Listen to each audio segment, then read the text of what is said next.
Hey guys, it's Mike with Japanimation World. Welcome back to the channel.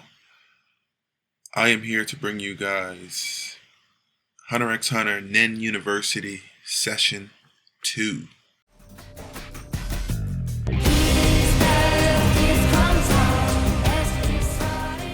This episode here is going to feature Prince Benjamin, first Prince Benjamin. He's actually one of the princes that is in the succession war that is happening on the Black Whale ship that is headed to the Dark Continent. And Prince Benjamin has a pretty nasty ability put in the right situation under the right circumstances. Not to mention his physical traits and physical feats that we've seen him do earlier on in this arc. The first thing I want to talk about is his actual physical size and strength. Visually, when you look at Benjamin, to me, he looks like he's about 6'8", somewhere between 6'5" and 6'8", and he's a very, very muscular guy. Giant arms, giant chest, broad shoulders. He's a big dude. He's probably about 6'5", 6'6", 275 to 300, somewhere in that area. He's a big dude that you don't want to mess with. But besides his physical strength, even as a person of that size, when we've seen him restrain a lion, a fully grown male lion, in a headlock with his legs wrapped around it. And I mean, even a man that's at 6'8", 300, 350 pounds, think of the mountain from the Game of Thrones. He's not restraining a lion with his bare hands. Not like that. So that shows us that he's definitely using Nin to enhance his strength and also enhance his durability, because the lion was scratching and pawing at him and he had no damage on his body. He received no scratches, no anything. On top of the fact, he eventually choked the lion out at the end, honestly, with ease. He was actually having a conversation on the phone with his brother, fourth Prince Sereznik, and was choking the lion out at the same time. So he's a pretty strong, monstrous guy. Now, his ability that I want to talk about, his first ability, it's actually called Benjamin Baton. The type, we don't exactly know exactly what type it falls under. I'm looking at the Wikia, and it's actually listed as unknown, most likely because it consists of a combination of multiple Nin types off the chart in order to make it work.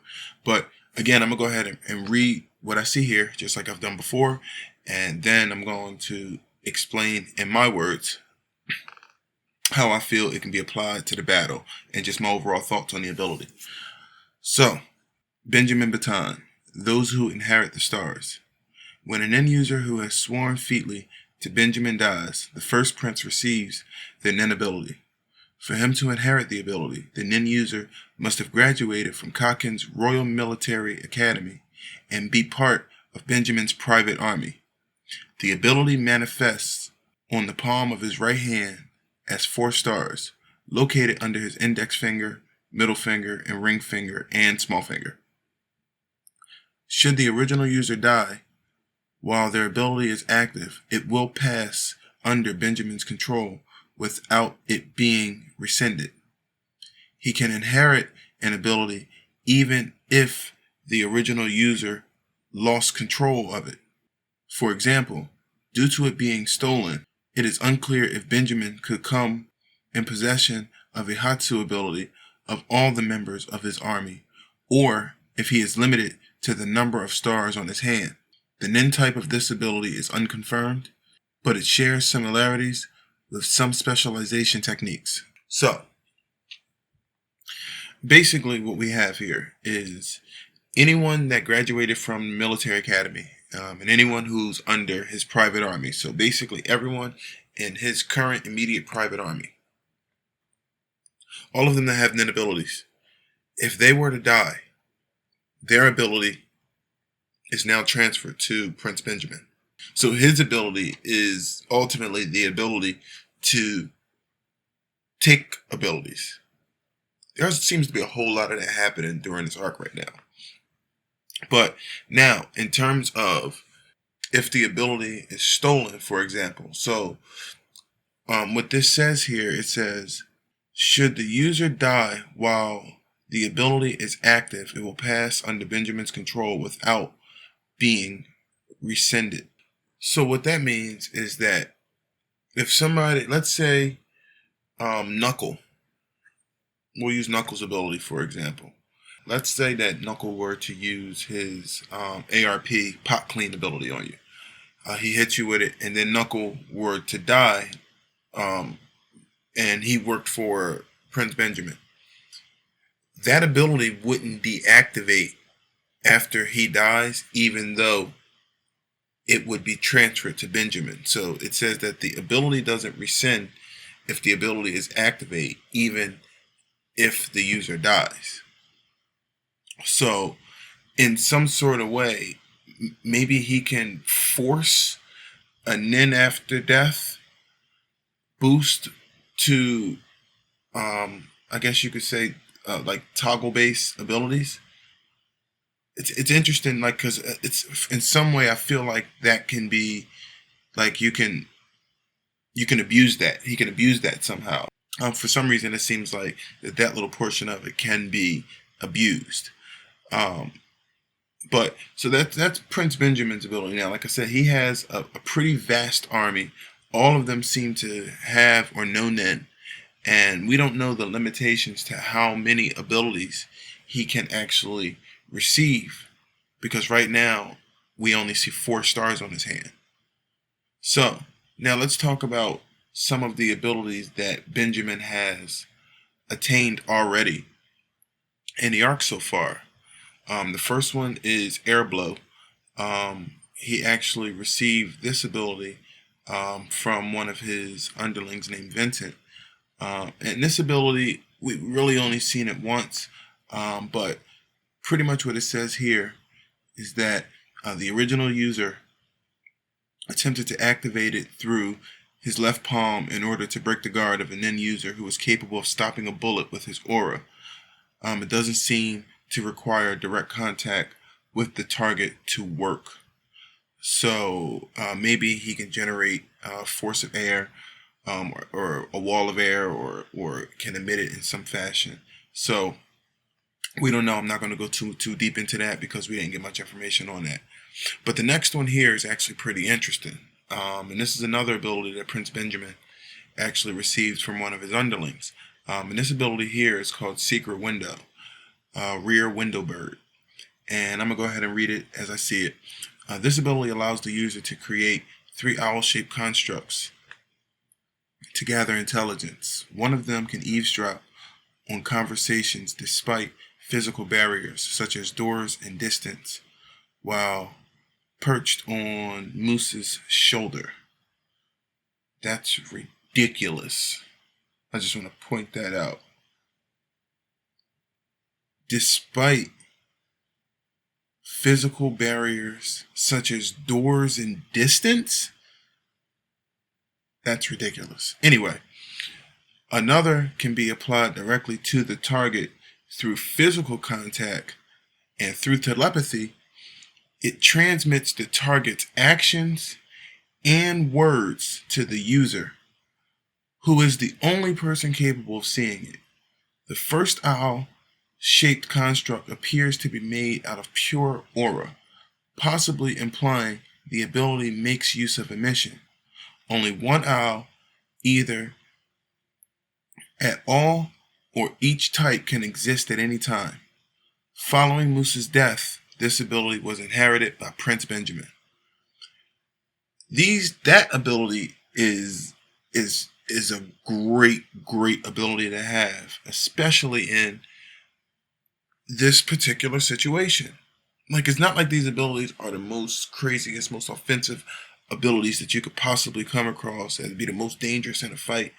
But when you think about the situation of this particular war, this ability here, especially the one where if he comes in contact with the opponent, touches them, shakes their hand, whatever the case is, pats them on the back, give them a hug, punches them in the face, then he can activate Secret Window, Rear Window Bird, and now he can telepathically see everything that this person is doing and hear everything that the person is saying.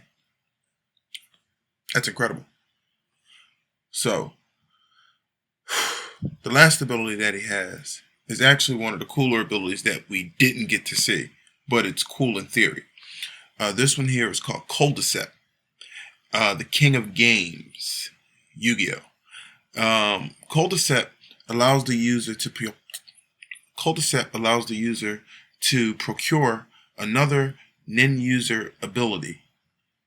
Shikaku initiates it by joining his hands in front of him, generating a flash of light, and then forms a rectangle with his thumb and index fingers. As he spreads them out diagonally, a rectangle of aura is created between his fingers, becoming darker and darker in color. After the second change in shade, the preparation appears to be complete for him to turn the target ability into a card. So we actually seen him use this ability against Hulkenberg, where he takes his hand and he gets down and he pulls them apart diagonally, and he was attempting to catch an attack from Hulkenberg. However, he failed because he didn't know that Hulkenberg's attack was an impenetrable attack, just due to the sheer power and the amount of aura that he generates. We were told, I'm not going to go into Hulkenberg, but because I'm going to talk about him in a separate video. But in this particular case, this guy has the ability, as long as it's not some divine unblockable bullshit, he can steal your ability and put it inside of a Yu-Gi-Oh card, hence the name of the ability, Cul-de-sac, King of Games. So, do I even need to talk about the application of that on the battlefield? Now, the first thing I do want to know is, does Benjamin have insight on every single one of his team and their nin abilities? Like, does he know all of their abilities? Because if he does, in some way, his ability can tell him who died and whose ability he just received, then would he just know how to use it? I mean, if he has insight and information on each individual person, then yes, he would be able to use the ability. Once, all right, this person died, boom, I got cul-de-sac. Now I can start stealing abilities left and right and put them in Yu-Gi-Oh cards. To me, that sounds remarkably similar to what Crollo Lucifer is doing, where he's storing people's abilities in books, and he has his own set of rules that he has to follow in order to steal abilities. With this guy here, his rules is the ability has to be being used on him. So his way of receiving the ability is a little bit more of a dangerous way to steal the ability. Doesn't necessarily have to be being used on him, but the ability has to be being used, and he has to at least capture the ability in a card. And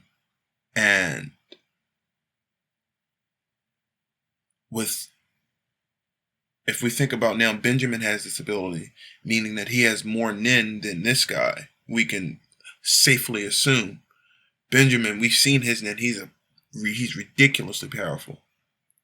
So I'm sure that he would be capable of capturing a much more powerful ability than what this guy would have been able to capture. Now, we know, according to the narrative, no one is able to capture, stop, block, or deflect Hulkenberg's ability. But beyond that, just high-level attacks, how big of an attack can be captured and that ability stolen. So, interesting stuff there. But that's everything as far as Prince Benjamin's abilities, his nin abilities and Hatsus are concerned. Next, I want to talk about his guardian spirit beast. And it's not really like I have anything to talk about but his appearance. But take a look at this thing. That is a scary, gross looking thing right there. That thing looks scary. Like it's got like a human mouth, human teeth. Like that's like human square teeth. But it's wrapped in like some sort of like insect head, but it's like some sort of underwater. It reminds me more of like an underwater creature. But then it's got the claw. I don't know what's going on with this thing, but um, it can't be nice. It can't be nice. So that's pretty much everything that I have to say about Prince Benjamin and his abilities. Just to remind y'all, this is not a character profile. I am not going deep into the character of these of these features.